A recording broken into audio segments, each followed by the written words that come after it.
Hello and welcome. I'm Danette Kabanda, and joining me today for a very special Skype interview is Deborah Engel. She offers mentoring and coaching in writing and life skills, and she's the author of The Only Little Prayer You Need.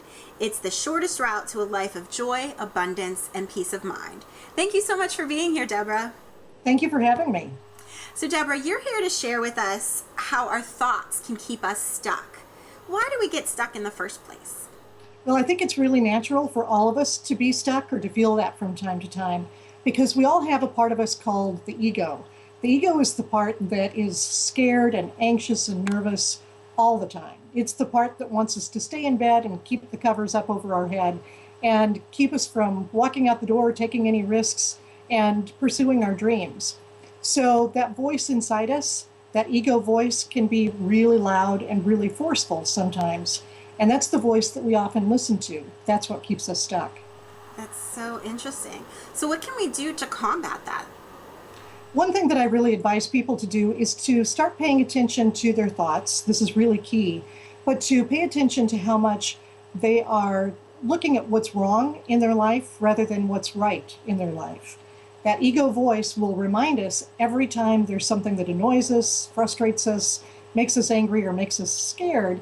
And if we really start to focus on that, as we often do, we're going to have an experience of life that's frustrating and angry and annoying and all of those things. But we could also have an experience of life that's really beautiful. If we're looking for the things that make us happy, joyful, playful, grateful, all of those things are there too.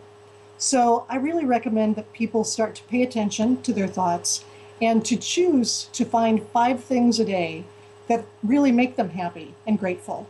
You could start with 5 and then just keep increasing every day so that eventually, before too long, you're really shifting from that ego voice to the voice inside you that's happy, joyful, and content. So, just like the old adage says, accentuate the positive. Right, right. It's just good mental health. And what's another way we tend to keep ourselves stuck? Well, we often give ourselves a lot of negative self-talk. For instance, if you think about these 2 sentences, one would be, I need more education in order to get the job that I want, versus, I don't feel like I deserve to be successful in life. You can feel the difference in those 2 sentences. One is really laying out a plan of action and a goal. It's showing how to move forward, where the other is just feeling very stuck, very alone, and very afraid. So pay attention if you're giving yourself those kinds of negative messages. They can be very debilitating and detrimental. So what you want to do is separate out the feeling, that ego fear, from the action that you can take.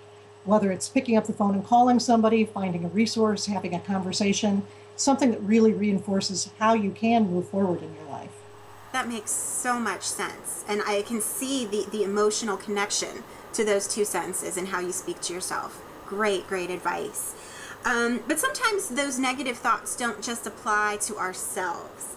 We can tend to include other people in this mission, correct?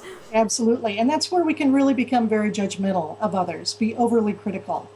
For instance, let's say you're in the workplace and a coworker walks in and she has changed her hairstyle and you think to yourself, oh, she really should have stuck with the old style.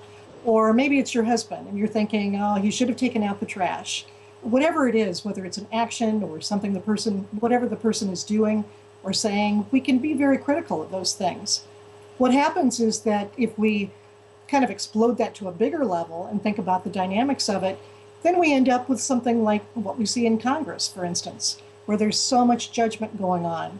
It becomes a real game of attack and defense and blame, and that's where things get stuck. So it's the same dynamic, whether it's on a large scale or small scale. It's the judgment divides us, keeps us separate from other people, and that's what makes us alone and reinforces that fear of the ego.